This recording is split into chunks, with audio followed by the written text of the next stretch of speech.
Ihile on ICT and You every Saturday 4:30 to 5 p.m. Only on Human Rights Radio 101.1, redefining broadcasting.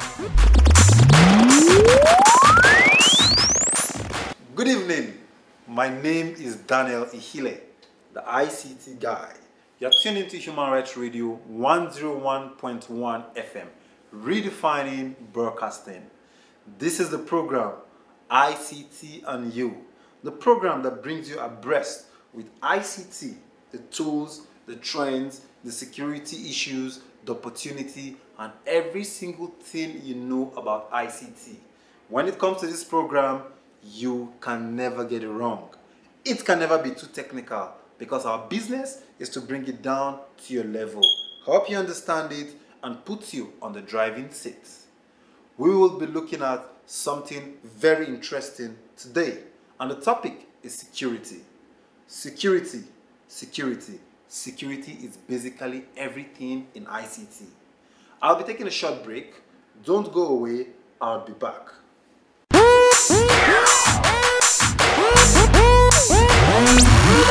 In a world where ICT is the order of the day, wouldn't you rather tag along? Catch up with trends, tools, development, security, exploits.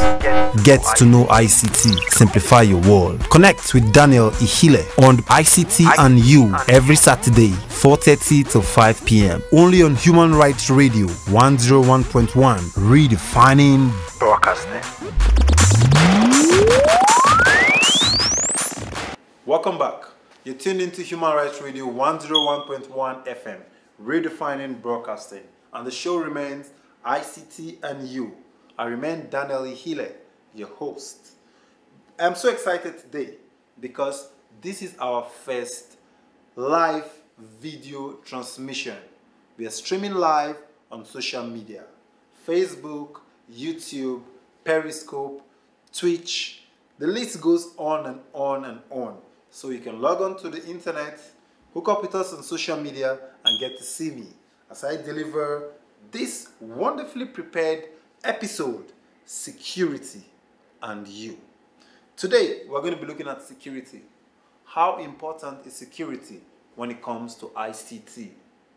Most of us that make use of technology forget that there are huge and very, very expensive security implication in everything you do. Technology has never been so exciting.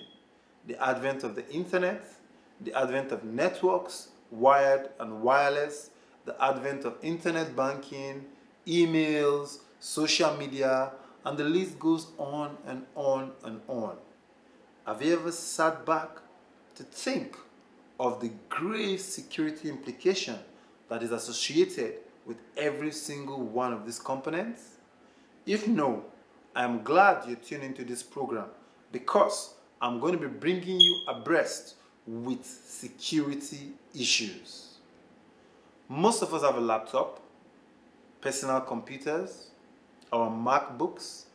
They're sitting on our desks, and every day we work, we go in, we turn them on, we use them to carry out our operations. Do you have security suites installed on your computers? Do you have an active antivirus? Do you have an active internet security suite? I'll give you an example. If your computer is infected by a spyware and you go on your computer, you sit on it, you type in your email server, Gmail, Yahoo, AOL, whatever email service it is. The page comes up, you click on the mail button and you log in. The moment you start typing in your email address and your password, the spyware automatically becomes active and it captures every stroke of the key you type into those boxes. It encrypts them and sends them to a remote location by an individual who has developed such a malicious software and delivered it to your computer. If you don't have an active, updated antivirus on your computer, that means you're actually exposed to a lot of risk. You might argue, I don't visit funny sites. How can a virus get into my computer? There are multiple ways viruses can actually get into your computer. Some sites actually have viruses embedded in them. It could be any kind of site. A colleague might walk up to you with a flash drive to copy out a document you actually have on your PC. If the flash drive is actually infected, the moment you hook it up to your computer and try to access it, it transmits the virus. It could be an external hard drive. It could also be a network you're actually sitting on with a colleague or a friend or a family member. And the moment that person sends one file from their infected computer to your computer, your PC becomes infected. And the moment you're infected, whatever you do on that PC is no longer guaranteed, because the virus actually comes in and opens up the way for every other malicious softwares to come in. Computer viruses are not like the human viruses. They are basically softwares, malicious softwares that individuals out there have actually written to exploit your computer, to exploit you as an individual, and to try to steal from you. And these applications are actually so small, and they're normally hidden, and they attach themselves to very important files so that transmission can be very, very easy. And once they get into your computer and they get activated, boom, they start working. They start stealing things from you. So if you have a computer, you don't have an active antivirus, you don't have an active internet security suite, the time to get it is now. Open up a search engine, Google for one of the free ones. You can easily find an antivirus to use. It could be Avira, it could be AVG, it could be ESET. All of these big antivirus developers actually have the free version, which they put out there on the internet for individuals to use and ensure they are secured. Another thing I want to point out when it comes to security on your personal computer is ensure that you don't install crack softwares. Most of us don't want to buy fully activated softwares. We want to cut corners. So we go on the internet, we go on some funny sites, we download softwares, and we download the crack. The crack simply means when a software developer writes an application, they put it out in the market to try and earn from their efforts. So they sell their softwares. For instance, you might want to buy a Microsoft Office 2016. You go to the store, you pick up the piece of software, and you pay cash. Or you go online, you buy it, and you pay with your credit card, and you have a legitimate software you're using. You have rest of mind. You can update it whenever there's an update. But on the other hand, most of us don't want to do that.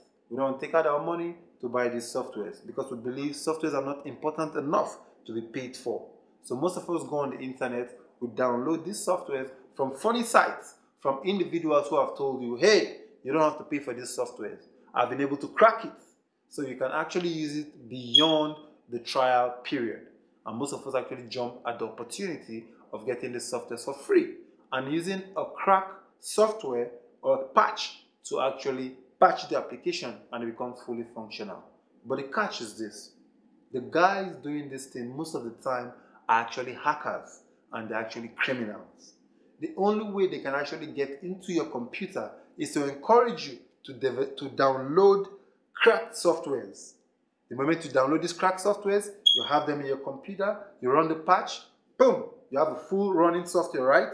But you don't know what is actually running alongside the software. I'll give you an illustration. A friend of mine downloaded one of these softwares for graphic editing. He had it in his computer. First day, it was wonderful. It was working. It was delivering what it promised. Running 100%, he didn't have to pay a dime. But that same week, funny enough, his internet banking application was logged into. This is the same computer he uses to carry out all of his internet banking transactions. For some reasons, that same week, somebody was able to grab his login ID, his password, and even effect a transfer. Funny. When he called me, the first thing I actually asked him was what has transpired that week. and he told me he had downloaded several softwares on the internet and he has patched them and they had become full version. And I told him the only reason the only loophole I actually see from this scenario is coming from the patch software. And when I did my research, I saw thousands and thousands of complaints on several forums on the internet of where people actually downloaded some certain softwares, cracked them, and within a short period, their emails were compromised, their online banking were compromised, and basically their life was just put out there. So the next time you are thinking of cracking a software, think and think and think again. Is it worth it to expose everything you do on your computer to a hacker out there? If yes, you know what to do. If no, you also know what to do. Next up, let's talk about how secured or how conscious we are when it comes to managing our vital information. Your email account is very important because it holds it plays very important roles in our lives today and in your life as well. Our internet banking information is also very important. Some hospitals these days actually give us login to actually follow up with our medical record, so it goes with us wherever we find ourselves. All of these informations are actually very, very important. Now my question to you is, how well do you protect this vital information? I go into a cafe and I see individuals comfortably go into a cafe, they buy 10 minutes of airtime, buy 1 hour of airtime, and they're typing in their internet banking information straight up on the computer. They're typing in their emails, they're opening up their emails straight up. They're typing in, they're logging into their hospital portal and looking at their medical history straight up without thinking of the implication. Have you sat back to think of the grave implication that exists from logging into public computers with your vital information? Have you thought about it? Have you sat back to think of the implications? Your personal computer at home might be fully protected. Your mobile phone might be fully protected. But now, you take yourself to a public computer, as public as a cafe, where everybody has a right to sit into, as long as you can afford that token to pay for the airtime. And there you are, typing in your email address and typing in your password. There you are, carrying out online banking transaction. There you are, logging into your medical record from a hospital portal. It is absolutely wrong. It's absolutely unacceptable. Yes, a big question mark might pop up in your head right now. Okay, so if I can't type in my email address in a cafe, then where do I do it? I'm not saying don't use public computer to access your private information, but you want to take time to actually check some of the processes that are actually running on the computer. Yes, you might not be techy enough, but you can actually look by the tax bar. The tax bar is the first bar you see on Windows-based computers and even the Mac. You can actually look far right towards the clock side. All the applications that are actually currently running on that computer should be listed around the clock side. And if not, you can go a little step further by right-clicking on the tax bar where you have the Start button and clicking on Tax Manager. When you click on Tax Manager, go to Processes. You'll see a list of all of the processes running on the computer. And you can actually do a research to find out what each of those processes represents, because there's no problem that is not known by someone, or there's no problem that has not been experienced by someone out there in the whole wide world of the information and communication technology. And the good thing about it is they would always write about it online. So chances are, if you see a strange application, or if you see a strange process running and you Google the application, if it is bad, you definitely get a warning. You definitely get information concerning that process. So you want to do these little checks. You want to ensure if they have an updated antivirus running. Even if you can verify that, it doesn't harm anyone to call on the cafe attendant and ask him if they have a fully functional antivirus on the computer. And if they do, you might as well ask him to show it to you. It is worth it. It is actually worth the stress than logging your email into a computer and a few minutes later, somebody comes in and when he doesn't find anything important, he cleans up your email by deleting every single mails you have there. We all actually have very important emails in our boxes that we read and want to keep them for reference purpose. So if the bad guy comes in there, it means nothing to him, he can just delete every single thing. How about your online banking? Very recently, a friend of mine in one of these public systems that was deployed by an organization for people to use freely went in there, carried out internet banking transaction, and shortly before he got to his house, he was already getting alert. Yes, it might not be the organization that actually polluted the computer that they've made available for people to use freely to test the speed of the internet they provide to the general public. But one of the individuals are actually working there to also have a feel of the kind of speed the ISP was providing on one of those computers, decided to install a malware that will steal information from people, innocent people that are trying to also use those computers. So my advice to you is, if you can avoid it, avoid using public computers for your private information. We all move around with mobile phones, so it takes, it doesn't cost too much to get a data subscription. You might get data subscription for as little as 20 MB, 30 MB, 40 MB, and carry out your transaction, your very important transaction, from a mobile device. And be rest assured that your information is safe and you can go to bed and sleep with your two eyes closed, rather than using a public computer and having to worry or having to change all of your password every time you visit the cafe. So the next time you decide to log into a public computer, mind what you expose, mind what you access, and mind what you do. I'll be taking a short break. I'll be back. Don't go away. We're going to talk about some more security. See you soon.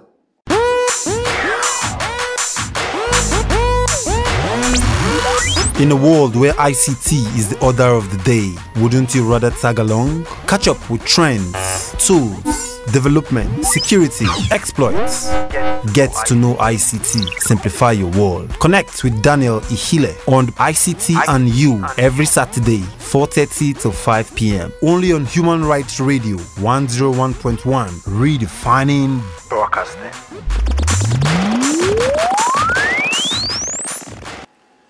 Let's talk about something a little bit different. Our mobile devices. How well do you protect your mobile device?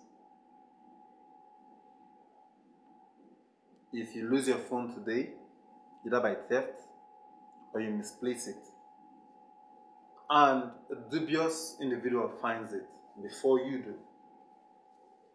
what informations are you going to be exposing about yourself to that individual? Have you thought of protecting your phone? Have you thought of securing the data therein? Anybody can lose their phone. I've lost my phone before, and chances are you listening to the program or you watching the program online have actually also lost your phone before. I want to talk about our phones and how important they are to us. Our phones actually hold much more information than any other device about us and about things that are dear to us. My phone holds very important text messages, very important emails, internet banking information, access to my medical history, access to my projects, access to my softwares I'm currently developing, access to projects I've done for individuals and organizations, and a whole lot. Losing a phone can be disastrous and can be heartbreaking. But have you ever thought and prepared for this eventuality? If no, this is an important moment for you to actually plan for that unexpected or that unpleasant experience. Does your phone have a PIN?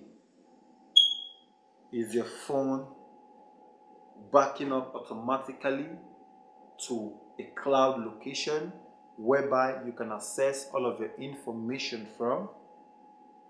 Do you use an Android? Do you use an iOS? Or do you use a Java-based OS for your phone? Do you use a Windows application? All of these platforms actually give you hassle-free, stress-free ways of backing up almost every single thing on your phone to a cloud location. Have you thought of taking advantages of this?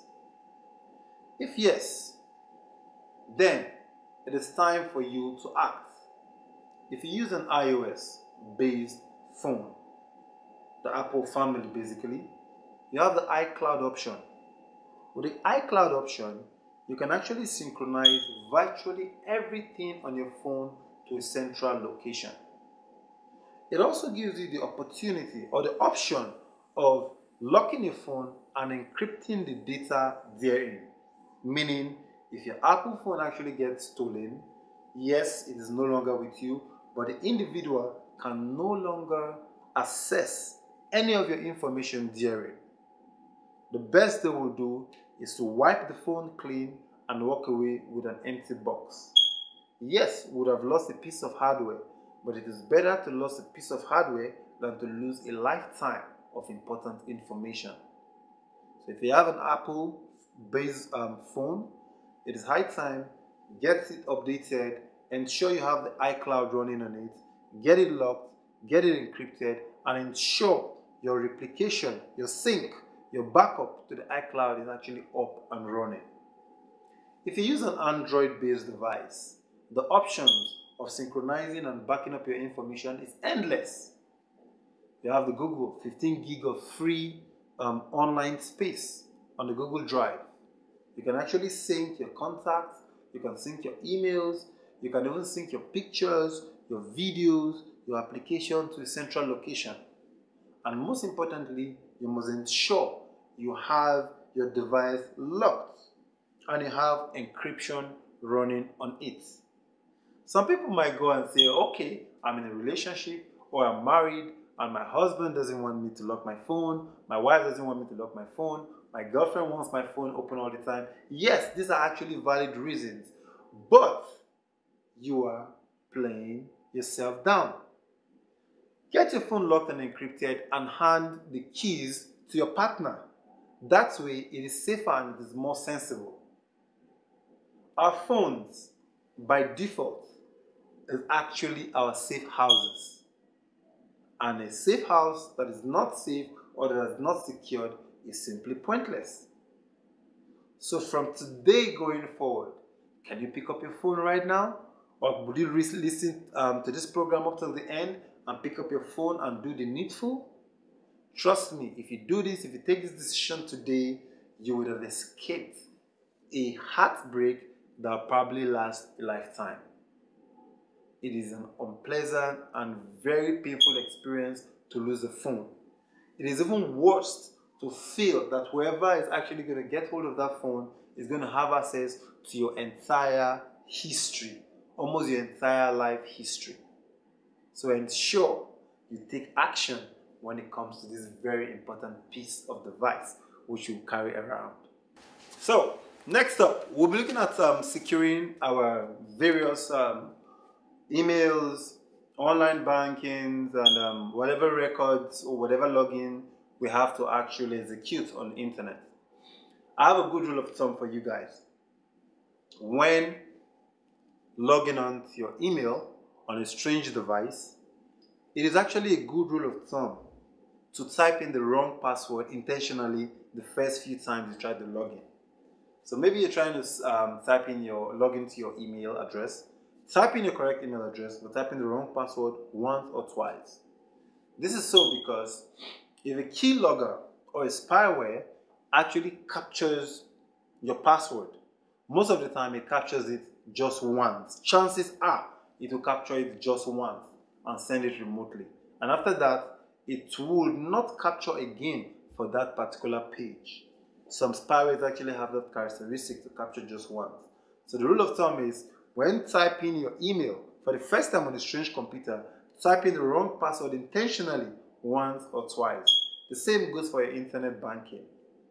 And for your email too, every email actually has a recovery address, a recovery email address. In case you've lost your password and you no longer, and you can't answer your security questions, or you no longer have access to the mobile phone number that's at your email, the next way to go is to use the recovery email. So if your email has been opened 4, 5, 6, 7 years ago, and possibly you don't have a recovery email, it is high time you actually log into your email, go under the settings or go under the properties of your email account and create a recovery email. It is a very good way to get out of trouble. If tomorrow your email actually gets hijacked, you can recover your email back from that hacker or from that intruder by using the recovery email. So if you don't have a recovery email set up on your email account, it is high time you do so. The internet today has become very, very dangerous in some ways, and it is always encouraging to use security suits when browsing the internet. Security suits are a lot more complex than a standard antivirus. A security suit will check your browser, will check if you're browsing a phony page.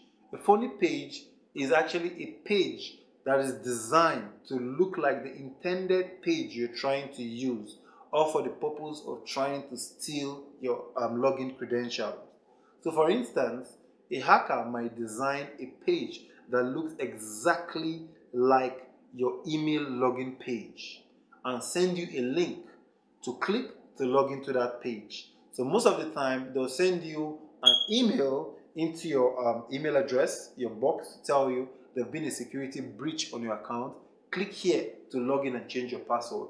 You simply click on the link innocently and they take you to a phony page. The phony page is going to look exactly like the real thing. But if you take a close look at the address bar at the top, you find out that it is reading a completely different address. And most of the time, it's normally very funny. So if you ever see any of those emails, you click on those links and you're taken to a page that looks like the real thing. Most of the time, you can't tell. First off, check the address bar. Check the address bar to ensure it's actually reflecting the proper address of your email login. If it is not your proper address, simply close the page and run away. It is fraudulent. And most of the time, your email providers would never contact you or request you to send them your password. If anybody is actually telling you to send them your password, chances are it is from a hacker. Phony mails comes in all the time. Phony mails comes in form of alert. Phony mails comes in form of security update. There's a security update, you need to change your password. Whatever you do, ensure you look at the address bar closely before you go ahead and log in. So security suits, like I was speaking about earlier, would help you check if a site is phony and warn you.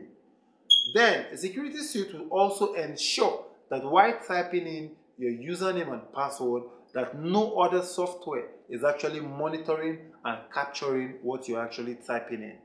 Security suits are a little bit more complex than the antivirus, because the antivirus basically just monitors the ecosystem of the laptop. Files coming in from the flash, files on the hard drive, and basically that's it. But the internet security suite has all of the antivirus feature and a whole lot more to protect your internet experience. There are free internet suites online. Log into Google, search for some of these free internet security suites. Some of them actually come with a trial period of like 90 days, 30 days. Use them. If you like them, try and get one. Think about it.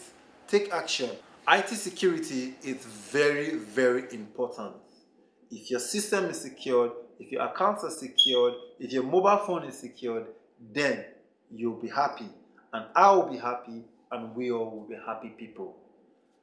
I am glad we're able to do this together this week, and I am sure you must have learned or benefited a little bit, even if not much, from what I've said today. If you have any question and you wish to contact us, we have a dedicated WhatsApp line. The number is 080-660-88019. Do well to send us a WhatsApp message with any of your questions, comments, or observations, and we'll be glad to reply you as soon as possible. Let us have a date again next week, the same time, 4:30 to 5 p.m., and let's discuss more with ICT. I remain your host, Daniel Ihile, the ICT guy, and you're listening to Human Rights Radio 101.1. Do have a lovely evening.